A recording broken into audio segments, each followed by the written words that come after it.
तो सबसे पहले तो आप सभी मित्रों को नमस्कार और सभी को राम राम। आप सभी मित्रों का एक बार फिर से study home official YouTube channel पे स्वागत है। और आज की इस सेशन में जैसा कि आप देख पा रहे हैं, हम पढ़ने वाले हैं क्या। हम यहाँ पे पढ़ने वाले हैं आज, थोड़ा पेन का कलर चेंज कर लिया, ठीक है। हम पढ़ने वाले हैं मोटर व्हीकल एक्ट 1988, 1988 का जो मोटर वाहन अधिनियम है। इसके चैप्टर 8, 9 और 10, इन तीन चैप्टर पे हमारी चर्चा रहेगी। जिसमें हम आपको सेक्शन यहाँ पे 112 से 144 तक हम करवाएंगे। किसी भी प्रकार की कोई क्वेरी हो और आप बिल्कुल इस नंबर पे आप व्हाट्सएप पे या हमें फोन कॉल के माध्यम से संपर्क कर सकते हैं। और इस वीडियो के डिस्क्रिप्शन में टेलीग्राम और जो व्हाट्सएप ग्रुप है इसका लिंक दिया गया है, उसके माध्यम से उसको भी आप ज्वाइन कर सकते हैं। तो सबसे पहला आज का जो सेशन है यहाँ से हम शुरुआत करते हैं। सबसे पहली स्लाइड हमारे सामने आ चुकी है और आप सभी को पता होगा, अध्याय 8 यातायात का नियंत्रण, चैप्टर 8 कंट्रोल ऑफ ट्रैफिक आप सभी को विदित होगा। मोटर व्हीकल एक्ट जो है 1988, इसमें बात करते हैं चैप्टर की, तो चैप्टर 14 है। बात करते हैं सेक्शन की, कितने सेक्शन हैं, मतलब कितनी धाराएं हैं, तो इसमें 217 धाराएं हैं।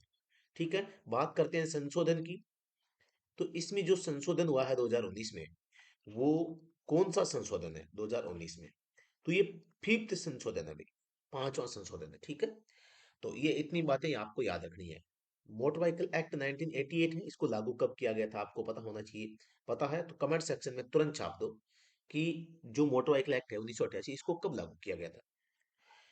गति सीमा, धारा 112, लिमिट ऑफ स्पीड, आप देख पा रहे हैं धारा 183 के तहत हल्का मोटर वाहन तथा हल्का मोटर वाहन 1000 से 2000 तक एवं भारी मोटर वाहन 2000 से 4000 तक जुर्माना लगाया जा सकता है। कहने का मतलब है गति सीमा का उल्लेख जो है वो धारा 112 में किया गया है कि भी आपकी जैसे कोई छोटी गाड़ी है, कार है, बस है, कोई ट्रक है, और जैसे मोटरसाइकिल है एमसी, तो इनको आप किस हिसाब से चला सकते हैं। जैसे मैं बात करता हूँ एनएच के ऊपर गाड़ी चलाएंगे, तो आप कार को जैसे यहाँ पर होता है कि 100 किलोमीटर से ज्यादा नहीं चला सकते, बस को आप 80 से ज्यादा नहीं चला सकते, ट्रक को भी 80 से, एमसी मोटरसाइकिल को भी यहाँ पे मैक्सिमम स्पीड जो होती है 80 की होती है। इस हिसाब से गति सीमा, मतलब जो निर्धारित गति सीमा है, उससे ज्यादा की स्पीड पर आप गाड़ी नहीं चला पाएंगे, ये यहाँ पर लिखा गया है। मैं थोड़ा सा आपको यहाँ पर स्पीड लिमिट का जो रूल है वो दिखा देता हूँ। आप यहाँ पर देखें, ये जो आपके सामने दिख रहा है ये स्पीड लिमिट का रूल है, जिसमें आप देख पा रहे हैं यहाँ पे, जैसे कि एक M1 कैटेगरी की जो, मतलब जो व्हीकल होते हैं, M1 कैटेगरी, जैसे कैटेगरी होती है एल, एम और एन। तो एल होती है 2 और 3 पहियों वाली, एम होती है यात्री वाहन जो भी होते हैं, यात्री जिसमें बैठते हैं, एन होती है जिसमें माल का परिवहन किया जाता है ना। तो ये होती इस टाइप से, तो एम कैटेगरी में या 8 तक यात्री कार या जीप, तो 120 की स्पीड एक्सप्रेस वे पे, 100 की स्पीड नेशनल हाईवे और राष्ट्रीय, राज्य राजमार्ग और राष्ट्रीय राजमार्ग। M2 और 3 या 2 से अधिक यात्री जैसे कि बस है, तो बस को आप एक्सप्रेस वे पे 100 की स्पीड से चला सकते हैं। एनएच के ऊपर आप बस को यहाँ पे 90 की स्पीड से चला सकते हैं, शहरी क्षेत्र में 60 की। कोई भी ट्रक है, जैसे मालवाहक जिसे हम कहते हैं, वो 80 की स्पीड से किसी भी कंडीशन में आगे नहीं बढ़ सकता। मोटरसाइकिल को किसी भी कंडीशन में 80 से ज्यादा नहीं ले जा सकते, और शहरी क्षेत्र में 60 की स्पीड से। 4 पहिया कोई साइकिल है, साइकिल को आप 60 से ज्यादा नहीं चला सकते, शहरी क्षेत्र में 50। 3 पहिया टेम्पू जो होता है एक्सप्रेस वे पे नहीं चला सकते आप, और इसको आप एनएच और एसएच के ऊपर भी यहाँ पे 50 की स्पीड से चला सकते हैं। तो ये आपका स्पीड का नियम है ना। तो ये थोड़ा सा आपको ध्यान में रखना है। तो ये है गति सीमा का उल्लेख धारा 112 में। अब यहाँ पर देखिए, अगर आप इस धारा का पालन नहीं करते हैं, गति सीमा का पालन नहीं करते हैं, तो आपके ऊपर लगेगा जुर्माना। ये जो जुर्माना होगा वो कितना होगा, ये जुर्माना अगर आप एलएमवी चला रहे हैं, एलएमवी गाड़ी, छोटी गाड़ियां, तो आपके जुर्माना लगेगा ये। अगर आप एचएमवी चला रहे हैं, एचएमवी व्हीकल, तो आपको जुर्माना लगेगा ये, है ना। तो ये धारा 112 और 183 दोनों याद रखना है। मैं बता देना चाहता हूँ, धारा 183 के तहत ड्राइविंग लाइसेंस को भी सस्पेंड किया जा सकता है ना। ड्राइविंग लाइसेंस को सस्पेंड करने की कौन कौन सी धाराएं हैं आपको पता हो तो, जैसे धारा 183 होता है, धारा 184 होता है, 185 है, 189 है, 194 है ना। और तो इन चीजों का आपको थोड़ा ध्यान रखना है कि भी कौन कौन सी धारा है जिनमें ड्राइविंग लाइसेंस को सस्पेंड किया जा सकता है। यहाँ पर धारा 113 वजन सीमा और उपयोग की सीमाएं, limit of weight and limitations on use, यानी कि आप अपने वाहन में कितना वजन उठा सकते हैं। तो ये जो चीजें हैं वो लिखी है धारा 113 में। और नो एंट्री का भी इसी में लिखा होता है। नो एंट्री का भी, नो एंट्री मतलब आप जहां पर नो एंट्री है ट्रकों के लिए वहां नहीं ले जाएंगे। और अगर आप ज्यादा वजन आप अगर करते हैं भरते हैं तो धारा 194 जुर्माना लगा सकती है। धारा 194 क्या है? ओवरलोडिंग, 20,000 रुपये जुर्माना और 2,000 एवं 2,000 रुपये प्रति अतिरिक्त टन भार। यह है एक मुश्त, ये तो लगेगा ही लगेगा, ये तो लगना ही तय है। और अब इसके अलावा माना कि 2 टन एक्स्ट्रा है तो 2 टन का 2,000 रुपये से 4,000 रुपये और हो जाएगा। प्रति अतिरिक्त टन भार पर साथ ही अतिरिक्त भार को नीचे उतारना पड़ेगा। अब ये नहीं कि जुर्माना भर दिया तो आप ले जाओगे, ले जा भी नहीं सकते, आपको उतारना पड़ेगा। धारा 114 वाहन तोलने की शक्ति, power to weigh vehicle weight. तो यानी कि यहाँ पर बात ये कह रहा है कि अगर ओवरलोड है तो जो अधिकारी है वो आपके व्हीकल को तुलवा सकता है। यहाँ पर धारा 115 पर हम चर्चा करते हैं, वाहनों के उपयोग को प्रतिबंध करने की शक्ति। वाहन चालक को नियमित करने के लिए कुछ कार्यों को नहीं करने या मना करने या निषेध करने के लिए प्रतिषेध या निर्बंधन वाले संकेत लगाए जा सकते हैं। ये नो एंट्री का यहाँ पर है अभी 113 में नहीं, 115 में। मतलब आपको जहां पर लगे कि भाई यहाँ ट्रैफिक ज्यादा है तो यहाँ पे ट्रकों का प्रवेश निषेध कर दो, तो ट्रकों के प्रवेश का निषेध वाला संकेत वहां पे लगा देंगे और ट्रकों के लिए नो एंट्री कर देंगे, है ना, भारी वाहन नहीं आ सकते ऐसा लिख देंगे। तो ऐसे संकेत लगाए जा सकते हैं धारा 115 के अकॉर्डिंग, वाहनों के उपयोग को प्रतिबंध करने के लिए। धारा 116 है यातायात संकेत लगाने की शक्ति। आप सभी को पता है जो यातायात संकेत होते हैं इनका प्रकाशन का जो काम करते हैं, प्रकाशन का काम है वो आईआरसी करती है। आईआरसी का मतलब होता है इंडियन रोड कांग्रेस।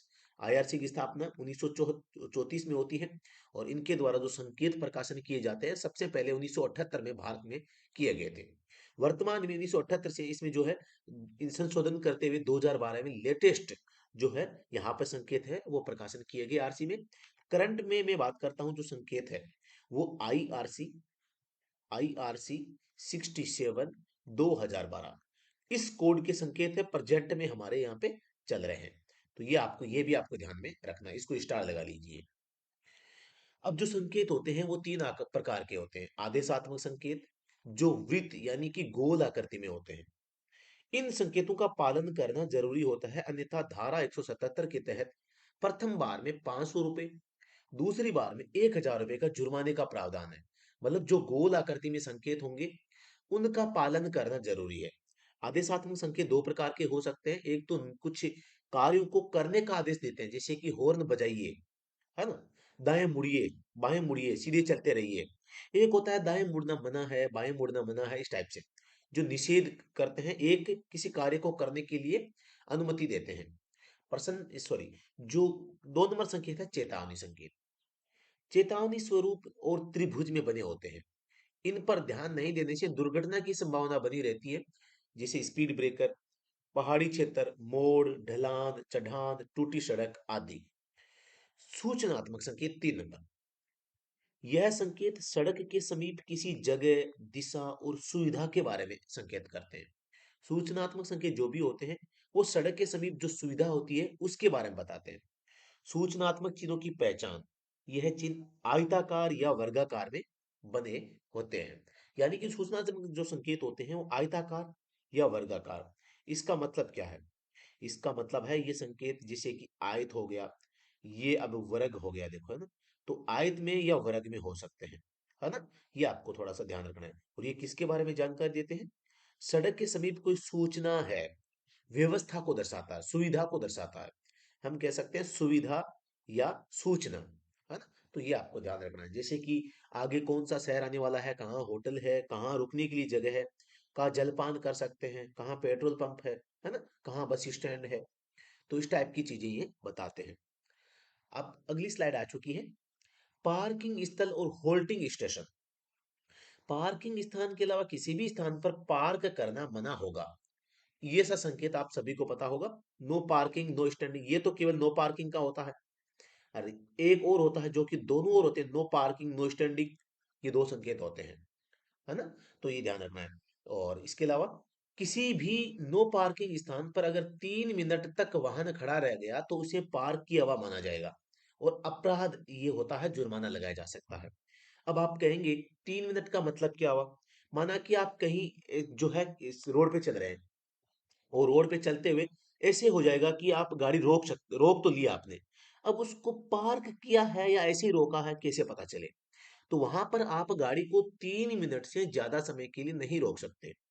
3 मिनट से ज्यादा अगर टाइम हो गया, इसका मतलब होगा आपने गाड़ी को पार्क किया है ना? ये आपको थोड़ा सा ध्यान रखना है। तो यहाँ पर एक होती है समानांतर पार्किंग, जिसे हम पैरेलल पार्किंग कहते हैं। समानांतर पार्किंग में दो वाहनों के बीच की दूरी जो होती है 3 फीट होनी चाहिए। एक होती है श्रेणी पार्किंग में, जिसे एल पार्किंग होती है, वो श्रेणी पार्किंग होती है भाई। में दो वाहनों के बीच की जो जो दूरी होती है, दूरी टायर व टारमक नियम के अनुसार 4 से 5 फीट होनी चाहिए। देखो मैं आपको बताना चाहूंगा, हमारे पास में दो गाड़ी है, ए और बी। ये ए गाड़ी है और ये है बी गाड़ी, ठीक है। अब इन दोनों के बीच की जो दूरी है ना, ये कम से कम क्या है, यहाँ पे 4 से 5 फीट होनी चाहिए। अब मैं यहाँ पर दोनों गाड़ी को पार्क कर रहा हूँ दूसरी दिशा में। ये माना कि ए गाड़ी है और इसके बगल में ऐसे ही मैं करूंगा दूसरी गाड़ी। तो इनके बीच में जो दूरी है ये 3 फीट होनी चाहिए, है ना? ये आपको ध्यान में रखना है। ड्राइविंग नियम, ड्राइविंग रेगुलेशंस, किसी भी, यहाँ पे आप देख पा रहे हैं, तो धारा 18 है, 118 है ड्राइविंग नियम, ड्राइविंग रेगुलेशन। अब ड्राइविंग रेगुलेशन का मतलब क्या हुआ? यानी आप अगर गाड़ी चला रहे हैं तो आपके ऊपर कुछ नियंत्रण होना चाहिए, आपके ऊपर कुछ कंट्रोल होना चाहिए कि भी आप गाड़ी किस साइड में चलाएंगे, मुड़ेंगे तो कैसे मुड़ेंगे, आप ओवरटेक करेंगे तो कैसे करेंगे, आप किन किन बातों का आप ड्राइविंग करते समय ध्यान रखेंगे ताकि जो यातायात है उसमें किसी भी प्रकार की जो बाधाएं हैं वो न आए और आपके कारण कोई परेशानी ना आए। तो जो ड्राइविंग होती है उसको रेगुलेट करने के लिए कुछ नियम बनाए गए हैं। तो वो नियम है धारा 118 में। और एक चीज आप कमेंट सेक्शन में बता सकते हैं कि धारा 118 का उल्लंघन करने पर, धारा 118 का उल्लंघन करने पर आपको कौन सी सेक्शन के तहत जुर्माना लगाया जाएगा, है ना? कौन सी सेक्शन है और जुर्माना कितना है, ये दो चीजें आप कमेंट सेक्शन में बताएंगे। धारा 118 का उल्लंघन करने पर कितना रुपए जुर्माना है और धारा कौन सी है, इन दो के बारे में। तो इसमें और धारा 118 में है क्या? ड्राइविंग रेगुलेशन, किसी भी मार्ग पर प्रवेश करना, लेन बदलना, दाएं बाएं मुड़ना, यू टर्न लेना, वाहन को धीरे करना, ओवरटेक करने के संबंध में राज्य सरकार द्वारा जो बनाए गए सैर व मान्य नियम है वो होंगे यहाँ पे, है ना? तो ये आपको ध्यान में रखना है। धारा 119 हमारे सामने आ चुकी है। यातायात संकेतों का पालन करना कर्तव्य, ड्यूटी ऑफ ओवे ट्रैफिक साइंस।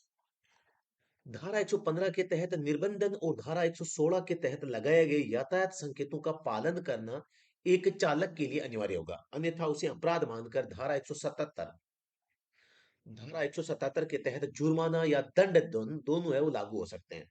अब देखो, यातायात संकेतों का आपने पालन नहीं किया तो धारा 115 के तहत निर्बंधन होगा, धारा 116 के तहत लगाए गए यातायात संकेत है, इनका एक चालक को जो है अनिवार्य रूप से पालन करना चाहिए।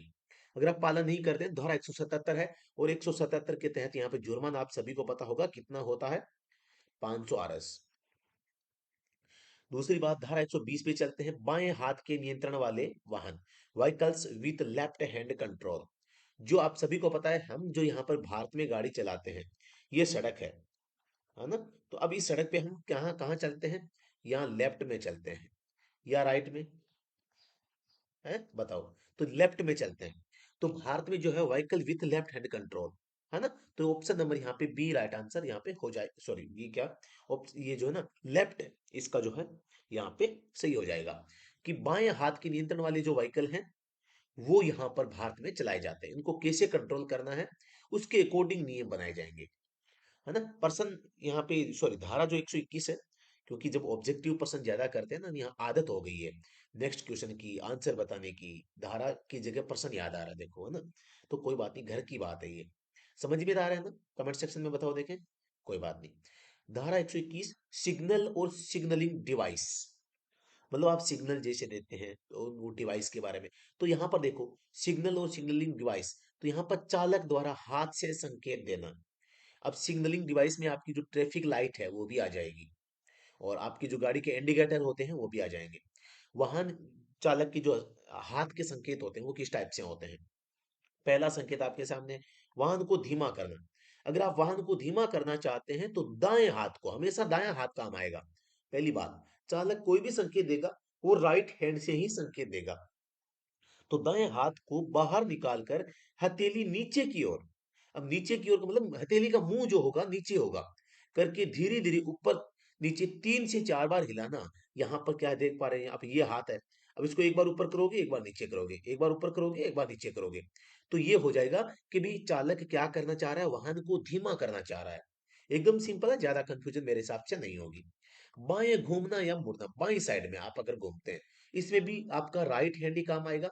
और आप इसको क्या करेंगे, देखो, अगर आप अपने वाहन को अपने बाएं या लेफ्ट मोड़ना चाहते हैं तो अपने दाएं हाथ को बाहर निकालकर हथेली को नीचे की ओर करके एंटी क्लॉकवाइज, उसी में भी हथेली का मुंह किधर रहेगा, हथेली का मुंह नीचे रहेगा। और एंटी क्लॉकवाइज यानी घड़ी की उल्टी साइड में आपको घुमाना है।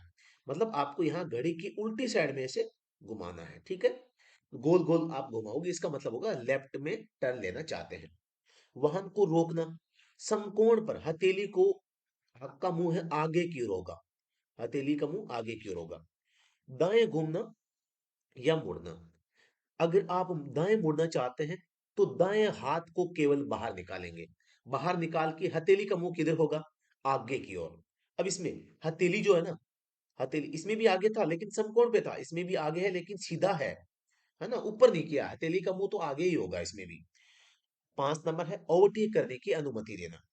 और अगर आप ओवरटेक करने की अनुमति दे रहे हैं, अगर कोई वाहन आपके पीछे से आ रहा हो और ओवरटेक करने हेतु संकेत दे रहा हो, तो आप अपने दाएं हाथ को बाहर निकालकर क्लॉकवाइज है, हाथ घुमाकर, आप क्लॉकवाइज हाथ घुमाकर कह सकते हैं कि भाई आगे चला जा।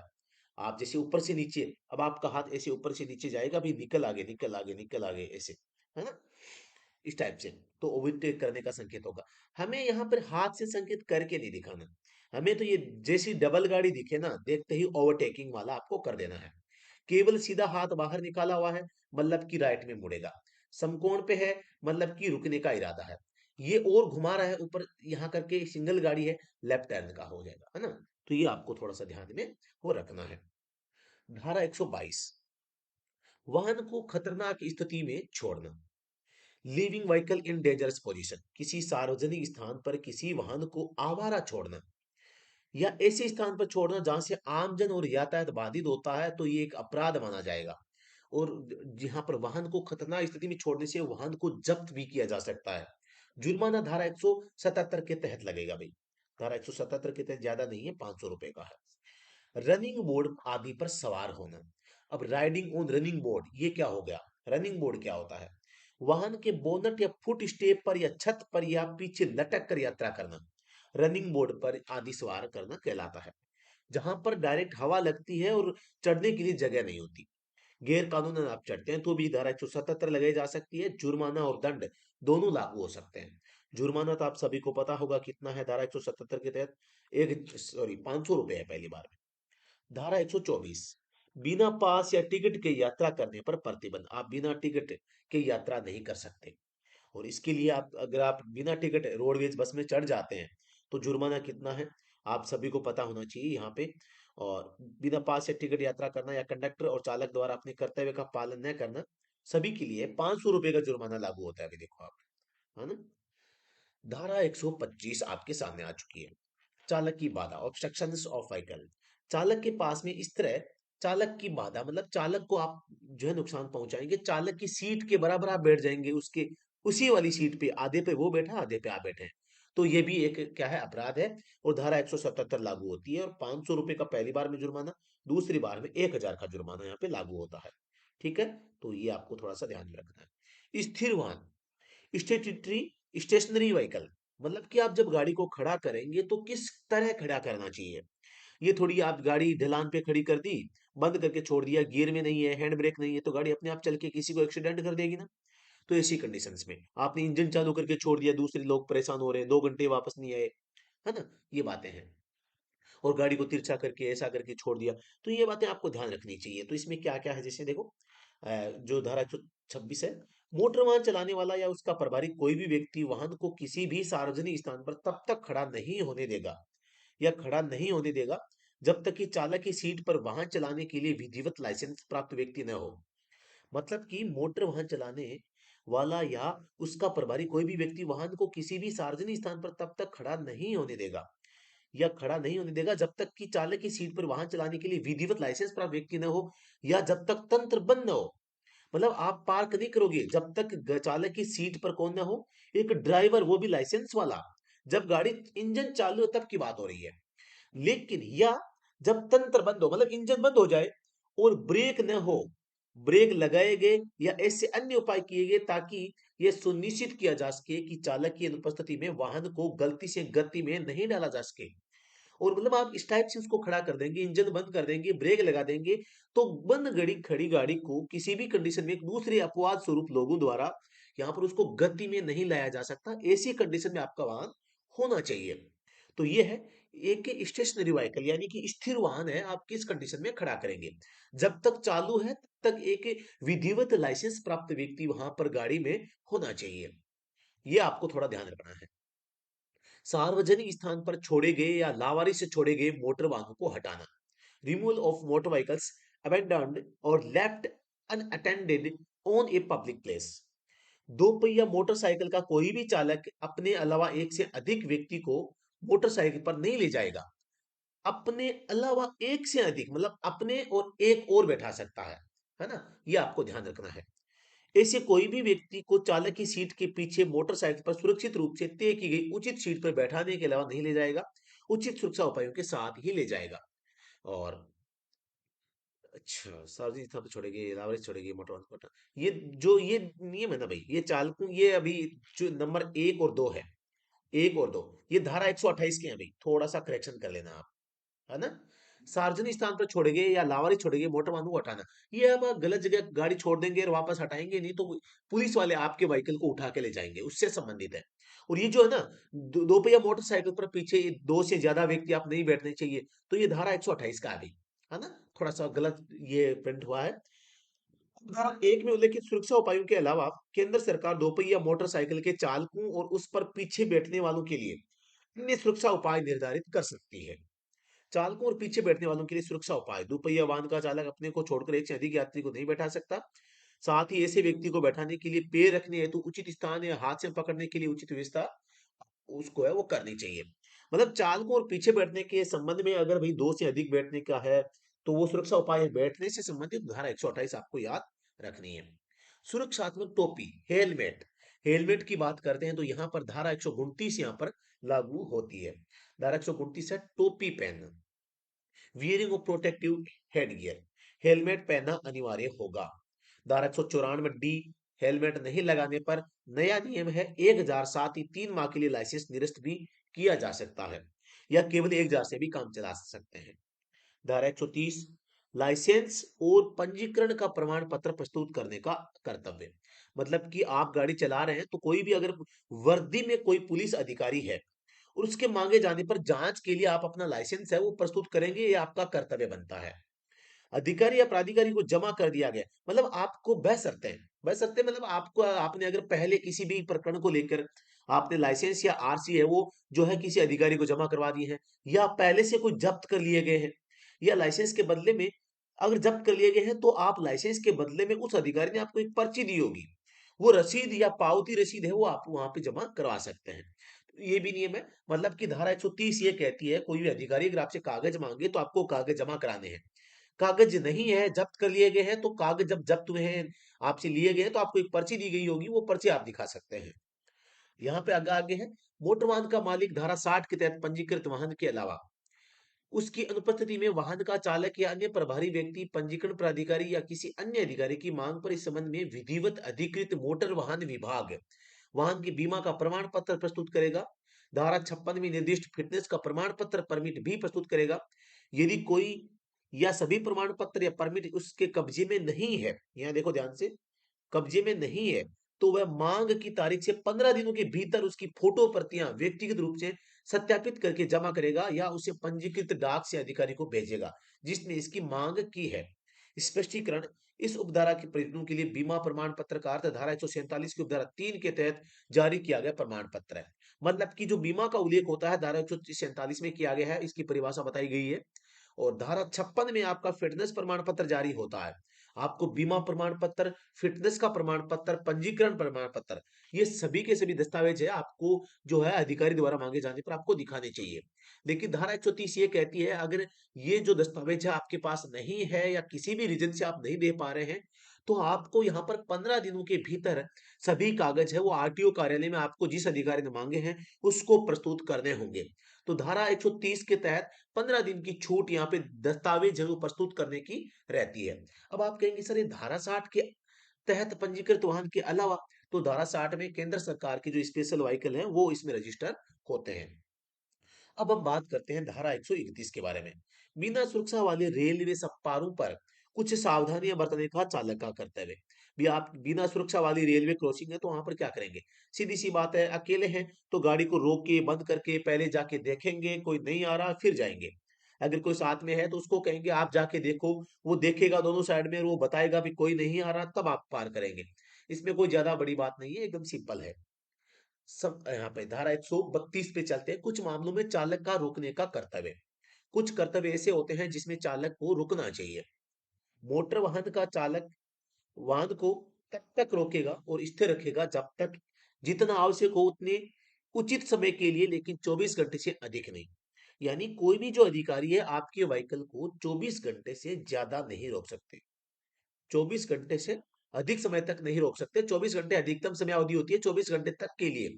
एक पुलिस में कोई वर्दी वाला व्यक्ति है, पुलिस वर्दी में अधिकारी कोई है, तो वो आपको रोक सकता है कि भी उसको संशय होता है कि भी कोई व्हीकल है वो गलत जो है एक्टिविटी में है या उसमें कुछ गलत सामान है, कोई भी हो, कोई अगर यातायात में व्यवधान आ रहा है और भी हो रहा है, तो वो आपको रोक सकता है, तो आपको रुकना चाहिए। जब किसी जानवर के प्रभारी किसी भी व्यक्ति द्वारा ऐसा करने की आवश्यकता होती है, यदि ऐसे व्यक्ति को आशंका है कि वाहन के कारण जानवर अनियंत्रित हो जाएगा या चिंतित हो जाएगा, मतलब कि जानवर है गाड़ी में और कोई दिक्कत होने की संभावना है, तो भी रोकना रोकना चाहिए। रोकने का कर्तव्य है और यहाँ पर आपको एक ड्राइवर का कर्तव्य बनता है कि ऐसी स्थिति में वो गाड़ी को रोक ले ताकि कोई दुर्घटना न हो। और वह अपना नाम और पता, वाहन के मालिक का नाम और पता ऐसी किसी दुर्घटना या क्षति से प्रभावित किसी भी व्यक्ति को देगा जो इसकी मांग करता है। बशर्ते हैं कि ऐसा व्यक्ति भी अपना नाम और पता प्रस्तुत करेगा। मतलब कोई एक्सीडेंट हो जाता है, हल्की फुल्की चोट आ जाती है, तो सामने गाड़ी वाला व्यक्ति अगर आपसे कहता है कि भी आप अपने गाड़ी का नंबर, आप मालिक का नाम वगैरह दीजिए, तो ड्राइवर का नाम पता भी मांगता है तो आपका देने का कर्तव्य है, लेकिन कंडीशन है आप भी उससे ये चीजें मांग सकते हैं। किसी भी दुर्घटना में अगर पुलिस वहां पे नहीं है और उससे सामने वाला गाड़ी का ड्राइवर भी आपको अगर इंफॉर्मेशन देने के लिए कहता है, तो आपका कर्तव्य है कि वो आप उसको कुछ इंफॉर्मेशन है वो दें। मोटर वाहन का चालक किसी व्यक्ति द्वारा मांगे जाने पर अपना नाम और पता बताएगा और आरोप लगाएगा कि चालक ने धारा 184 के तहत दंडनीय अपराध किया है, उस व्यक्ति को अपना नाम और पता देगा। इस धारा में पशु शब्द का अर्थ कोई घोड़ा, मवेशी, हाथी, ऊंट, गधा, खच्चर, भेड़, बकरी है। मतलब कि ये जो ब्लेम लगाया जाता है कि भी कोई व्यक्ति मुझे अगर नुकसान पहुंचा रहा है या नुकसान पहुंचाने का प्रयास कर रहा है, तो आप उसके ऊपर ब्लेम कर सकते हैं, उसका नाम पता जान सकते हैं, उसके खिलाफ है एफआईआर करवा सकते हैं। और आप ये कह सकते हैं कि इस व्यक्ति ने धारा 184 के तहत जो है यहाँ पे खतरनाक ड्राइविंग करके मुझे संकट में डाला है। पर्सन आप सॉरी पर्सन क्या, सेक्शन 133 है। मोटर वाहन के मालिक का सूचना देने का कर्तव्य। जो मोटर वाहन का मालिक होता है उसका भी सूचना देने का कर्तव्य होता है। मतलब कोई अगर अपराधी है, पुलिस अधिकारी की मांग पर नाम और पते के संबंध में जानकारी देगा। अगर कोई भी किसी भी तरह से कोई संशयात्मक अगर मामला होता है, कोई एक्सीडेंट हो जाता है, कोई भी अगर कारण है, और अगर कोई अधिकारी आपसे अगर जानकारी मांगता है, तो आपका कर्तव्य है कि आप एक मोटर वाहन का मालिक होने के नाते आप पूरी जानकारी जो है यहाँ पर आप देंगे। तो ये भी थोड़ा सा ध्यान में आपको रखना है। बात करते हैं धारा 134 के संबंध में, और धारा 134 है दुर्घटना और किसी व्यक्ति को चोट लगने की स्थिति में चालक का कर्तव्य क्या होना चाहिए। कोई दुर्घटना हो जाती है, कोई चोट लग जाती है, तो यहाँ पर एक ड्राइवर का कर्तव्य है कि वो वहां पर कम से कम रुके। रुक के दूसरी बात यहाँ पर यह है कि जो घायल व्यक्ति है उसकी आपको सुरक्षा करनी है। आपको उसको जो है प्राथमिक उपचार देना है और हॉस्पिटल तक आपको पहुंचाना है। साथ ही आपको 24 घंटे के भीतर पुलिस स्टेशन में आपको जानकारी इसकी देनी है कि भी आपके व्हीकल से कोई एक्सीडेंट हो गया है। और जहां तक संभव होगा तो अगर कोई व्यक्ति घायल है तो उसकी आप पूरी जो है यहाँ पे सहायता करेंगे, उसको अस्पताल तक पहुंचाएंगे और पुलिस को भी सूचित करेंगे। ये आपका कर्तव्य बनता है। धारा 134, वो धारा 134 ए भी होती है। धारा धारा 134 ए भी होती है, जिसे हम नेक व्यक्ति के नाम से जानते हैं। नेक व्यक्ति, गुड सिमरिटन जिसे कहते हैं। और गुड सिमरिटन वो व्यक्ति होता है किसी दुर्घटना के तुरंत बाद किसी घायल व्यक्ति को प्राथमिक उपचार देने या अस्पताल तक पहुंचाने का काम करता है और उसकी जान को बचाता है ना। तो ये आपको थोड़ा सा याद ध्यान में रखना है। धारा 134 एक नेक व्यक्ति, गुड सिमरिटन जिसे हम कहते हैं, ठीक है। तो वो क्या है, फ्री में, बिना किसी लालच में, कि ना बिना किसी अवार्ड की चिंता किए, वो क्या है, जो है सहायता करता है एक घायल व्यक्ति की, तो जो कि कोई किसी दुर्घटना में घायल हो चुका है। यहाँ पर आप देख पा रहे हैं, बीमाकर्ता को जिसने बीमा प्रमाण पत्र, अच्छा, कोई भी अगर दुर्घटना हो जाती है तो क्या क्या कर्तव्य होते हैं। तो कर्तव्य ये होते हैं कि बीमाकर्ता को आपको सूचना देनी चाहिए कि जो आपकी बीमा प्रमाण पत्र आपने जारी किया है, तो उसी को आप उसकी इन्फॉर्मेशन देंगे कि भी ये मेरे पास में बीमा है, मेरी गाड़ी एक्सीडेंट हो चुकी है, कोई नुकसान हो चुका है। तो वो अब जो बीमा की पॉलिसी संख्या है, उसकी वैधता है, तारीख, समय, स्थान, मारे गए व्यक्ति, ड्राइविंग लाइसेंस का विवरण, ड्राइवर का नाम, स्पष्टीकरण। इस धारा के प्रयोजन के लिए अभियुक्त ड्राइवर में वाहन का मालिक शामिल है, मतलब इसमें एक जो मालिक है वो भी ड्राइवर हो सकता है ना। तो ये आपको थोड़ा ध्यान में रखना है। धारा 134 है, वो क्या है, यहाँ पे दुर्घटना के मामले में एक ड्राइवर का क्या कर्तव्य होता है, उसको क्या जानकारी देनी चाहिए, किस टाइप से आपको यहाँ पे जो है सहायता करनी चाहिए घायल घायल व्यक्तियों की, ये आपका एक कर्तव्य है। और इसका कर्तव्य का पालन नहीं करने पर यहाँ पर आपके खिलाफ जुर्माना लग सकता है। धारा 187 आपके खिलाफ लगाई जाती है। अब आप ये बता दीजिए कमेंट सेक्शन में कि धारा 187 के तहत जुर्माना रुपये कितना है। ठीक है, अभी मैंने आपको पहले पूछा था धारा, यहाँ पे जो क्या पूछा था मैंने, एक प्रश्न पूछा था मैंने आपको शुरू में, है ना। और वो था धारा 118 में पूछा था भाई। हाँ, धारा 118 में ड्राइविंग रेगुलेशन धारा थी, ड्राइविंग रेगुलेशन। और ड्राइविंग रेगुलेशन इसका पालन नहीं करने पर जो है यहाँ पर आपके खिलाफ जुर्माना लगाया जा सकता है, वो पूछा था मैंने। तो धारा यहाँ पर 177 ए लगती है गुरु, हाँ? धारा 177 ए लगती है। इसके तहत आपकी प्रथम बार में शायद आपका 500 रुपए जुर्माना है, दूसरी बार में 1500 रुपए जुर्माना यहाँ पर लगता है। ठीक है, ये आपको थोड़ा सा याद रखना है। इसके अलावा मैं आपको बताना चाहूंगा, अगर हम बात करते हैं इसकी, तो चलो कोई बात नहीं, यहाँ पे मौजूद नहीं है, वो थोड़ा सा साइड में कहीं पे सेव है, तो अभी मैं आपको नहीं दिखा पाऊंगा, और कभी देख लेंगे। पूरी मैं शीट दिखा देता आपको। धारा 134 ए जो है नेक व्यक्ति, गुड सिमरिटन आ गई है, मैंने आपको बताया था। वह व्यक्ति जो किसी दुर्घटना में, सड़क पर दुर्घटना में घायल या पीड़ित व्यक्ति की बिना किसी आर्थिक लाभ की आशा के उस घायल व्यक्ति की सहायता करता है और उसे अस्पताल तक पहुंचाता है, उसे नेक व्यक्ति के नाम से जानते हैं। धारा 135 है, दुर्घटना प्रकरणों की जांच एवं सड़क सुविधाओं आदि के लिए बनाई गई योजनाएं। धारा 136, दुर्घटना में शामिल वाहन का निरीक्षण। 37, नियम बनाने की केंद्र सरकार की शक्ति। 138, राज्य सरकार की नियम बनाने की शक्ति है।